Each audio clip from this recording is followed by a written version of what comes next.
All right. Sup, airwaves. It's your boy. I don't know. I need a better intro. Hello and welcome to the Biased Critic podcast. My name is Kat, and this is my first official full episode. We'll see how long it is. So, if you are new, which I guess pretty much everybody is new unless you listen to the trailer. But if you did listen to the trailer, you already know the idea of behind today's episode. If you didn't, today I'm going to be reacting to the Grammy winners.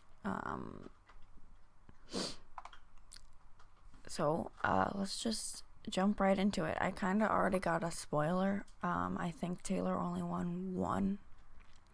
But let's just do a little searchy search, huh? I don't know. Alright, here we go. Record of the year. Oh, Billie Eilish. I actually haven't listened to that song yet. Everything I Wanted.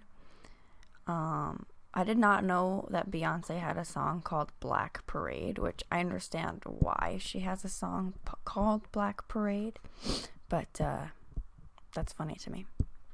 Okay, album of the year. Woohoo! It's Folklore. I did know that one though. I like I said, I thought I saw a spoiler.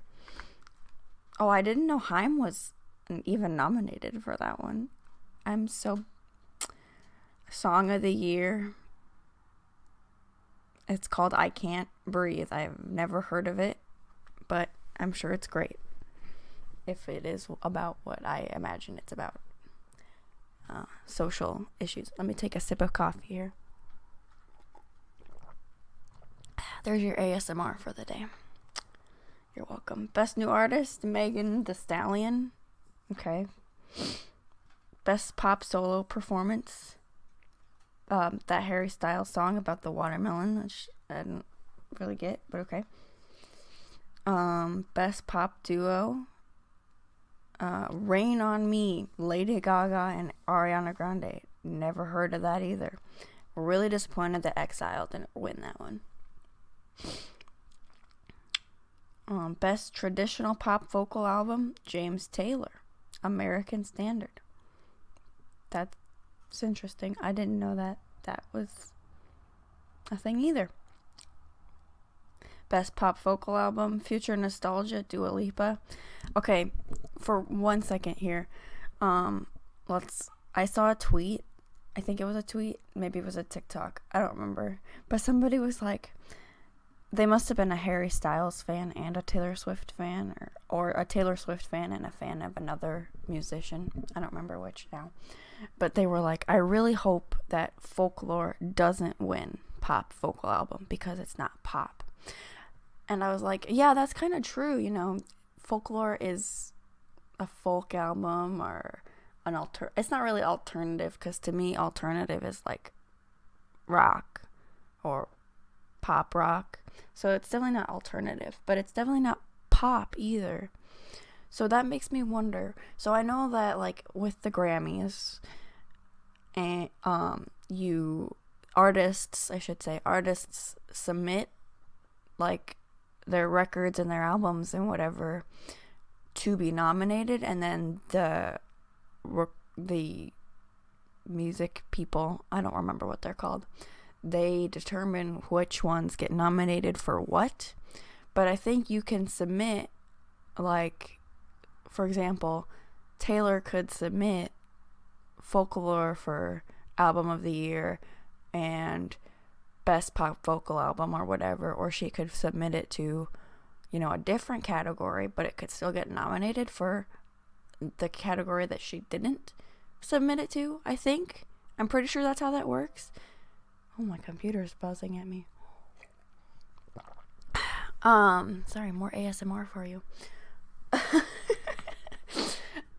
I'm pretty sure that's how that works, though. I'm pretty sure they can, the musicians can submit their music to the categories they think is deserving of a Grammy.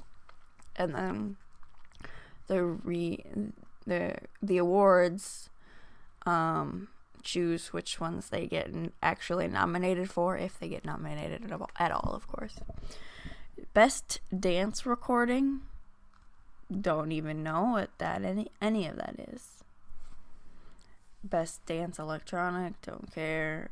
Contemporary instrumental album, don't care. Best rock performance, Fiona Apple put out music? What the fuck? I did not know that.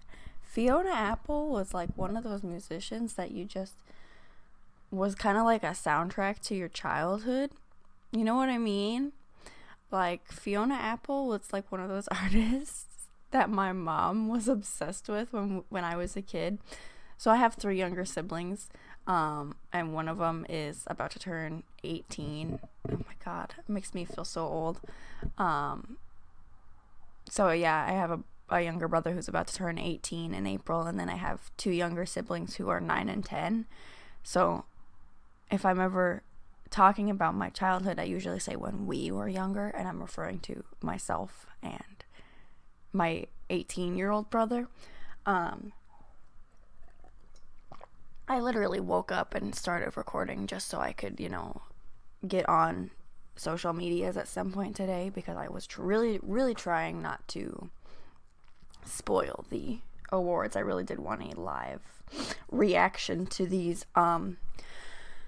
winners, but I checked my email and I got a email from Taylor Nation, and I saw that she won Album of the Year or whatever.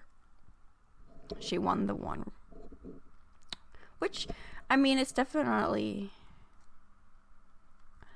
deserving. It's too bad. I really think Exile should have won. I mean, I didn't know the other songs in that category, but I feel like Exile definitely should have won that award. But yeah, Fiona Apple, I did not know that she put out music, because that was one of the artists that my mom would, up until about my 10-year-old brother came along, would stay up to date with current music, and that was one of the artists that she would listen to all the time. Sorry, I'm getting text messages. I'm getting distracted. Best metal performance and best rock song, Stay High. Wasn't that a song like in 2012? Best rock album, The Strokes. I really need to try to keep up to date with the current events of music. Best alternative music album, Fiona Apple again. Best R&B performance, Beyonce. Anything else I care about? I'm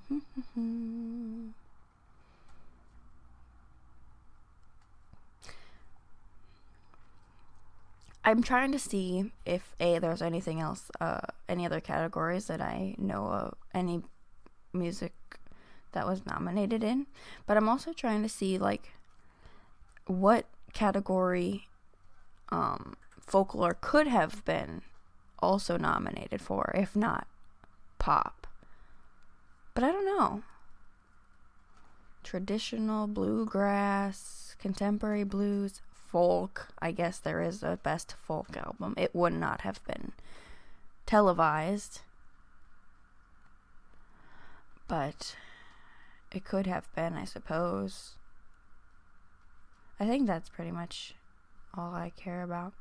So yeah, she did win one, which is really exciting and very, very well deserved, of course. So yeah, it's awesome. Congrats to Taylor on Album of the Year. That's huge. I should go watch her acceptance speech and her performance and then come back and talk about that. I'll do that. But feel like I was going to say something else, but now I don't remember.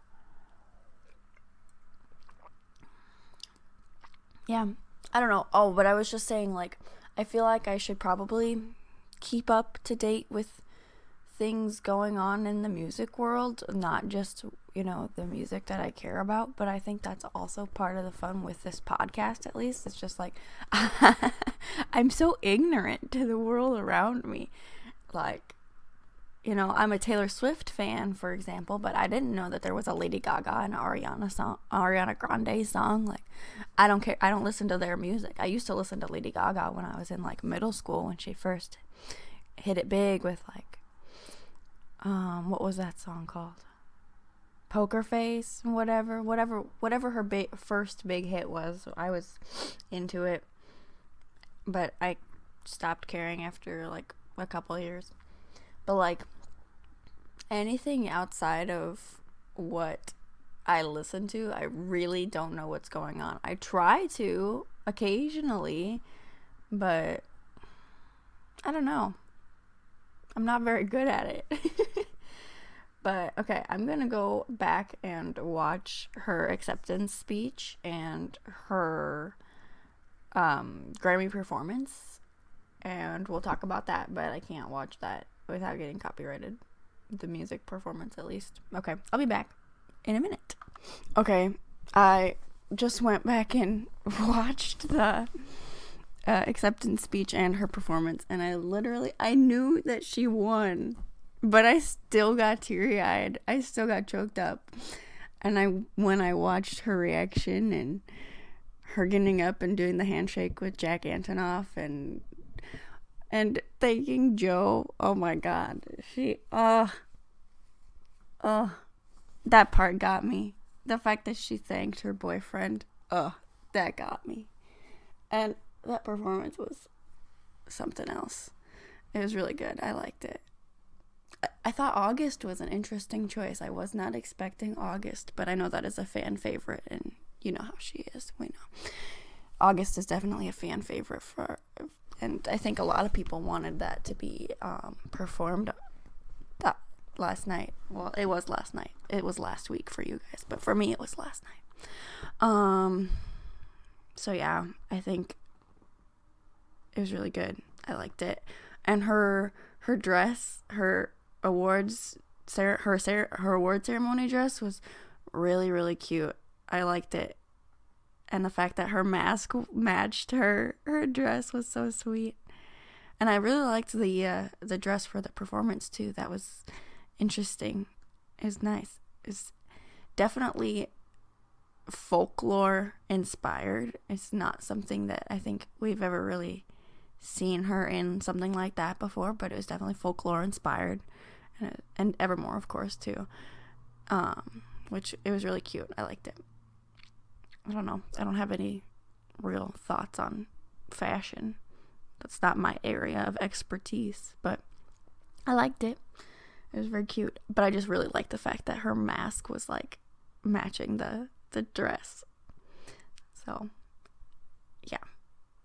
Overall, 10 out of 10.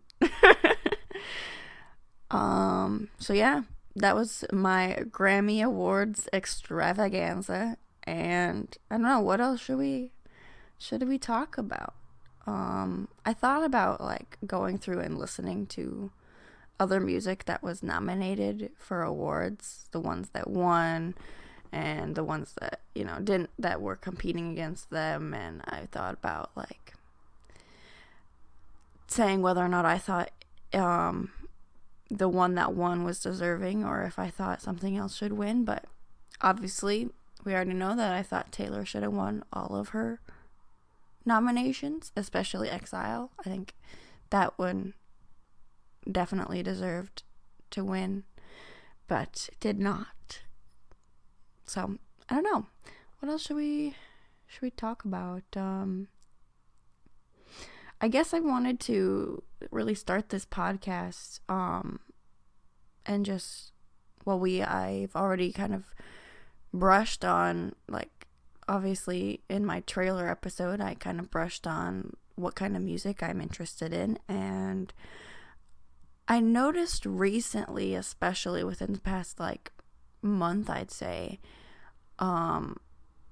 like, Brenda Urie and Tyler Joseph have been a hot button topic in social media. And I know that right at the height of Black Lives Matter last year, Tyler made a kind of insensitive tweet. But I don't really know what Brendan did to get quote unquote canceled. I don't really think, personally, here's my thing. Cancel culture, obviously, it's been talked about and over, time and time again.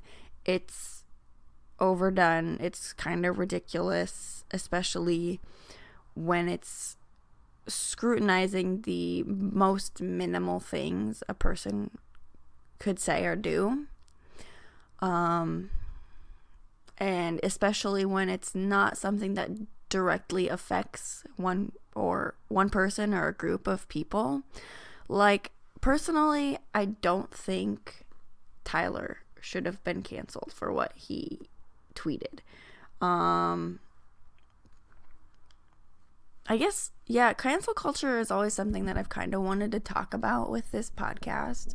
So I guess that's a good way to go today. So yeah, I really don't think Tyler was deserving of being canceled. But I don't know if that's still why people are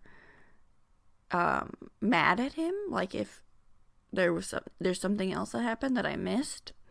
So maybe I should do a deep dive into him and Brendan for next week. That would be interesting. But I'm just going to say, let's just talk about cancel culture and what I think of these two situations now. And then I'll deep dive, see if I can find anything else.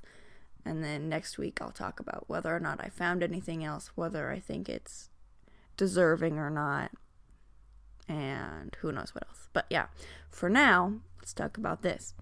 So if you're unaware, I think it was like a year ago now. It would have been almost exactly a year ago, maybe. I don't know. It was early 2020. Tyler put out a tweet that said, everybody keeps saying that I should use my platform, and then tweeted a picture of him wearing platform shoes, and then said, feels good to break these babies out, or it's been a while since I took these bad boys out, something like that, referring to the shoes. And everybody apparently on Twitter and on the internet was saying that Tyler needed to speak out on the internet in regards to like Black Lives Matter, and I don't even know what else, the pandemic, I don't even know what else exactly. I did not know that he was being, like I said, scrutinized for not saying anything, and then when he makes a joke about it, he gets scrutinized. Of course, then he follows up the tweet with, obviously that maybe that was a that was a bad joke on my part, shouldn't be something I should joke about kind of situation. And then, obviously said something along the lines of, being supportive of Black Lives Matter. And I don't really know the situation. Within the past like year and a half or so, I've been really bad about keeping up with, and maybe this isn't something I should be giving myself a hard time about, but like I have not been on a lot of social medias like as often, like definitely not as much as I was 2-3 years ago. I was not keeping up with what's going on within fandoms that I'm a part of, what people are saying, what the musicians are saying, what they're doing, what their lives are, what's happening in their lives, like if they're doing any other projects. I have not been very good about keeping up with that. The other thing I haven't really been good with is like fan theories, like when Folklore and Evermore came out, I was obviously very excited, and that was about the only thing I really kept up on was Taylor, because she's pretty much the only one who's done anything within the past, 2 years now? I mean, she put out Lover in 2019, and then she was going to do Loverfest. Obviously, we got quarantined and hasn't been able to tour for any of the albums. But then she put out Folklore, and then shortly after she put out Evermore. But, like, I wasn't really, like, trying to understand or, like, really deep, like, delve into the meanings behind the songs like I used to. I was kind of keeping up with fan theories and stuff on the internet with those two albums, Folklore and Evermore, but, like, definitely not as invested in it as I was. Just had a lot of other personal life stuff going on. So I hope, my other hope with this podcast is that I'll get back into that part of my life, because I really do care about that sort of thing. Honestly, it's important to me, I feel like. And yeah. So anyways, I wasn't really keeping up with what was going on. Back to what I was talking about. I wasn't really keeping up with what was going on with, like, other bands, and, like, what people are saying about them, what they're saying, anything like that. So I did not know that Tyler Joseph specifically was getting hate, quote unquote, for not saying anything about Black Lives Matter or any of the social issues that were going on at the time of that tweet. And then I got notified for that tweet, and I looked at it, and to be honest, I thought it was funny. I thought it was, I didn't think it was, like, poor taste. I mean, I guess I could see why people would think it was in poor taste to say that, but I don't know. If you were a fan of 21 Pilots and you were a fan of Tyler, you would know that that's the kind of thing that he would make that's the kind of statement he would make. And that's the kind of tweet he would make if people are saying, you need to use your platform to talk about. Yes, of course. You want to know that you are a fan of people who are allies to minorities. Absolutely. I agree. But I never thought that he wasn't.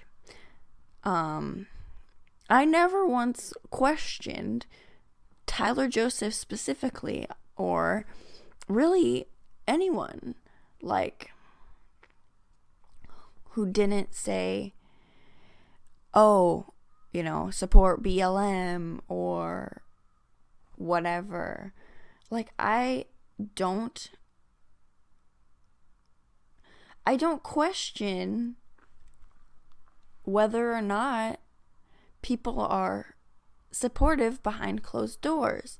Because if you really think about it, and then maybe this is just me, but I feel like if you really think about it, people who aren't supportive of, say, BLM or LGBT, or like right now the Stop Asian Hate is super huge, which is also super important. But that's what's going on right now, especially as of recent. People who aren't going to be supportive of social issues such as BLM are more likely to say something stupid on the internet. I mean, there are so many people who have, and especially celebrities, they don't give a fuck. They'll say whatever the fuck comes to their brain, whatever. They don't fucking care. If you are supportive, yes, you should absolutely speak out, and yes, you should absolutely, be an ally and be an active ally, more importantly, donate to causes and, go to marches or protests or whatever the case may be. But but what does putting out a tweet or not, how does that make a difference, you know? That's what I don't really understand. Like, what difference is putting out a tweet? Maybe Tyler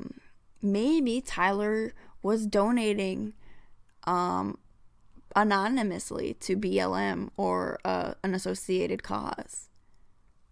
I don't know. We don't know. You know, a lot of people will be an active ally, especially like celebrities, like I can't think of a good example, but a lot of people will be an active ally anonymously because, okay, this is not a great example, but I recently saw on the news that there was some anonymous person giving servers at restaurants like huge like tips on their bills and calling themselves, I don't remember what they called themselves, but they were completely anonymous, and they would give like ginormous tips, like I'm talking thousands of dollars. Somebody got a new car from this guy, or person I should say. They got a new car from this person, and they didn't know who it was from because it was completely anonymous, you know?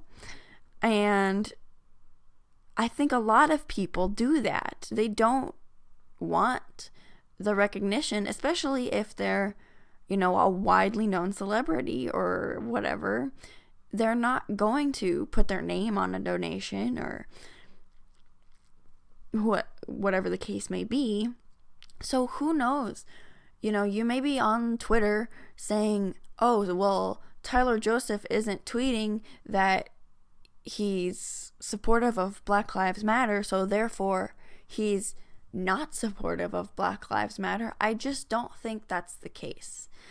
I think it's more typical. I feel like that's the wrong way of wording it, but it's more common for people who aren't supportive of social issues such as that are going to be completely honest and transparent about their being against these social issues than people who are going to say that they aren't against. Am I saying this correctly? I don't know. All I'm saying is it's more like, okay, completely kind of random, but like the girl who got fired from working on The Mandalorian, the Star Wars show on Disney Plus, because she was saying that she was anti-mask and didn't believe that coronavirus was a thing. Like, she didn't think that COVID was a thing, and she was anti-mask. And then she went on the internet and actively spoke out that she didn't believe in it, and then she got fired from working on the show. There are more people like that than there are people who are supportive and are going to be active on social media with regarding the cause. I still feel like I'm not getting my point across here, but I just feel like, I don't know, I feel like he was wrongfully canceled, and especially because, let's be honest, if he had, you know, made, I bet, my assumption is if he had made a tweet or a statement saying that he was an active ally of the cause and then made that joke, probably wouldn't have gotten canceled. But some people are just not going to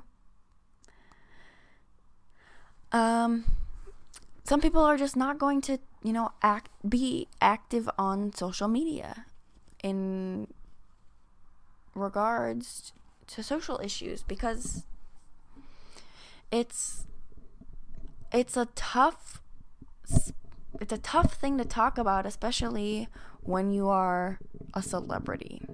But I mean, people could argue that you should, you can definitely argue that you should talk about it on social media, and you should be active on social media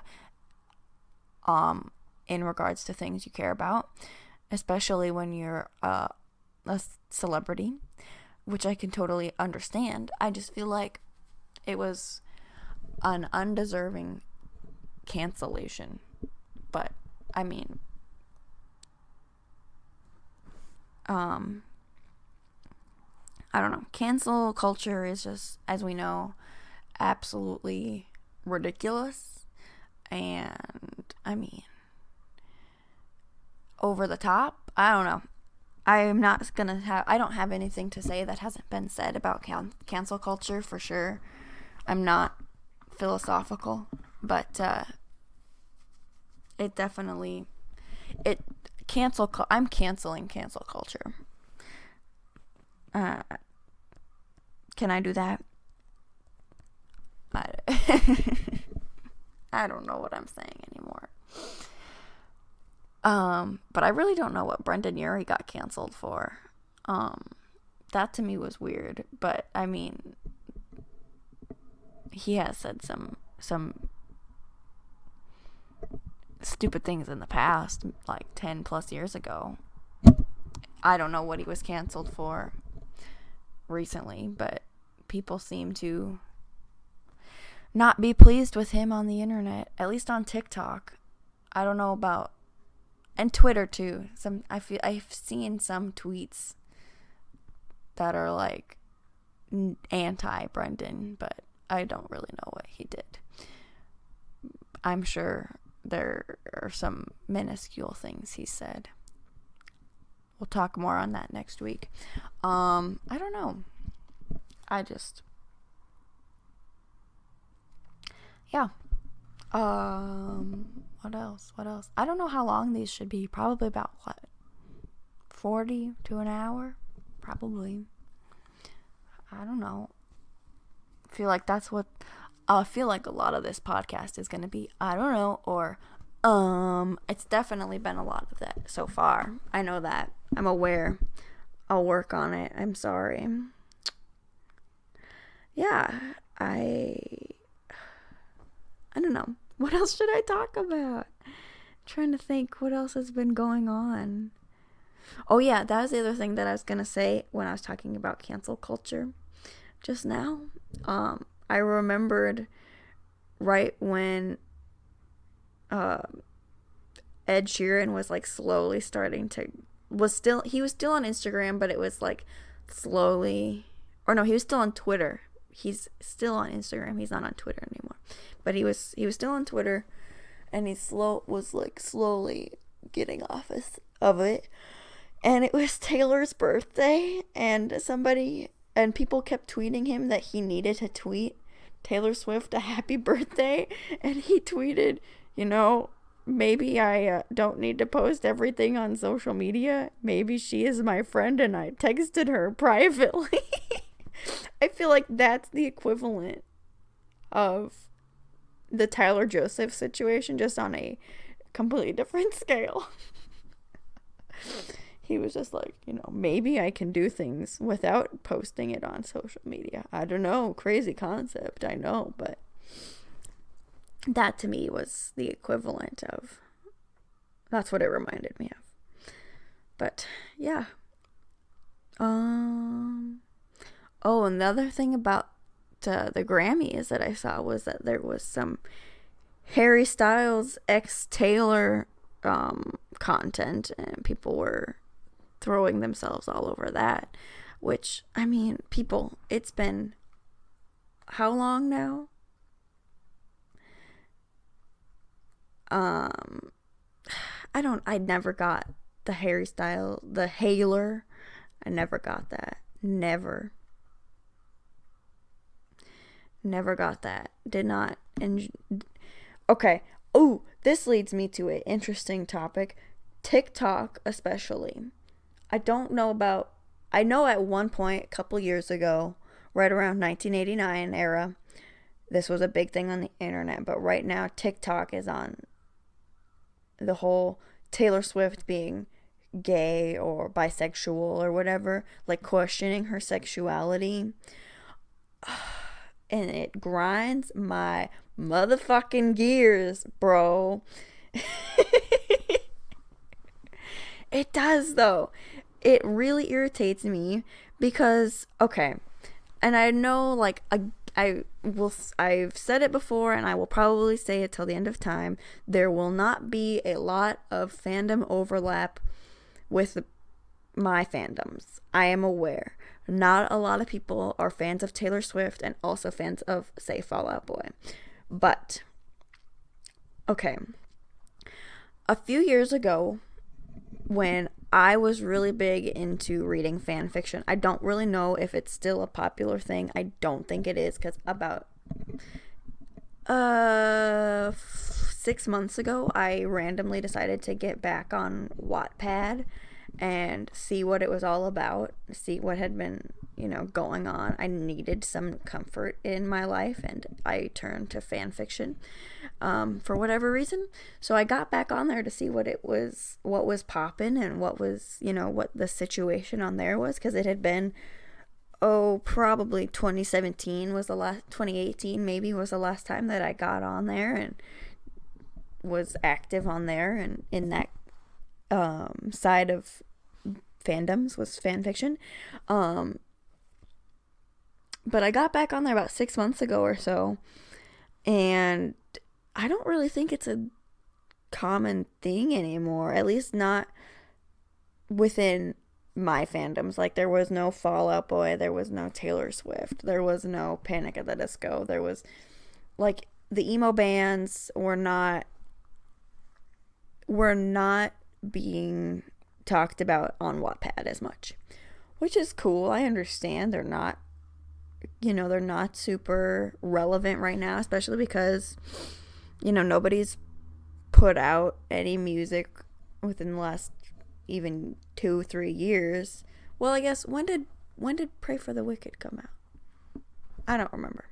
It's been a few years. I guess 21 Pilots had their album, but Trench, but again, they're canceled for whatever reason now, so the people aren't probably going to be talking about them on fanfiction.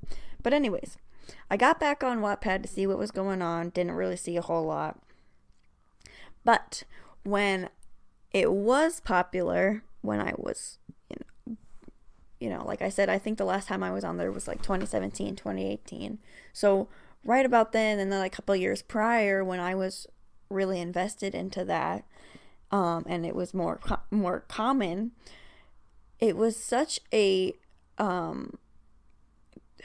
what's the word? It was such a big deal. That's not what I was trying to think of, but it'll do. It was such a thing to say, question Pete Wentz's sexuality. Now, Pete Wentz is bi, so that's a bad example. It was such a bad thing to question Patrick Stump's sexuality, because, yeah, when he was on Twitter, people would constantly would kind of harass him about fan fiction and Petrick and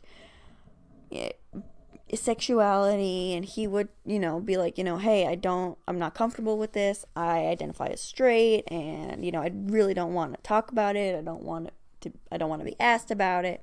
And then he kind of got off Twitter, he definitely got off Twitter probably because of all the harassment, which I totally understand. But, like, that was such a bad thing to constantly question, like, to say, oh, Petrick or Joe Trick, or, the gay ships within the fandom, especially within the band members, you know what I'm saying? Like, that was within the, like, fandom members were either 100% for it or 100% against it. There was no middle ground. You were either for it or against it. And now Taylor Swift is being talked about, and her sexuality is being talked about, and being gay or being bi, and like Kaylor with Karlie Kloss, which she's not even friends with her anymore. So why are we still on that? But that's a whole nother situation. That's a whole nother topic.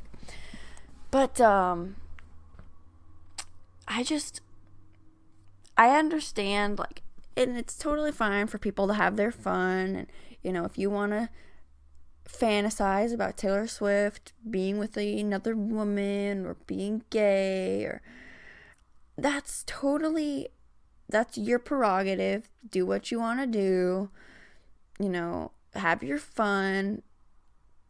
It's so funny to me that it's okay to do it in that fandom, but if you go to this other fandom, it is terrible. It's completely terrible. It's so wrong, and it's, why are you doing that? They're all married, or which they are, except for Andy, but Andy does have a longtime girlfriend in Meredith, who I adore. So yeah, I just think it's funny. It's very funny that, it was when it was common for it to be questioned in band members, when it was common for sexualities to be questioned, or I guess questioned is the wrong way to say it. It wasn't like people were saying, well, I guess occasionally people would question it, or like talk about, back in 2001 when Joe and Patrick kissed, maybe that was a thing, that sort of thing. So I guess question, but also just fantasized about would be a better way of putting it. And it was either totally fine or totally terrible for you to do so. And like, now it's being talked about within Taylor Swift fans. I just think it's funny. And again, it's either you're 100% for it or you're 100% against it. And I'm not, I don't really so much think about the ships within fandoms anymore. I am, occasionally I will go back. Like I said, I went back to Wattpad about 6 months ago or so to see what was going on in there, and it brought me some nostalgia, some comfort, but it's not something I actively think about like I was when I was a teenager. And I know that it's gonna happen. People are gonna think what they're gonna think. People are gonna have their fun. So if you're listening and you totally are all about Taylor Swift or Taylor being bi, have your fun. I support it. Just don't ship her with Karlie Kloss, because Karlie Kloss really stabbed her in the back, if you asked me. Well, stabbed her in the back is the wrong term. She didn't stab her in the back, but they fell out for, I think, a fair reason. I think they stopped being friends, and for a fair reason. But anyways, well, I'd say for a first episode, this was interesting enough. Very all over the place, and next week I'll have a little bit of a better idea on what I want to talk about. Yeah, I don't know. We'll see what I want to talk about. I'll have to think about it. I will try to do some more searching on why Brendan was canceled, because I really truly do not know why Brendan was canceled. And I also am going to see if there was a more recent version of why people do not like 21 Pilots, besides the tweet, and I'll come back to you on that. So yeah, in the meantime, you can follow the pod on Facebook, Twitter, Instagram, and TikTok at The Bias Critic. And I will talk to you guys next week. Bye.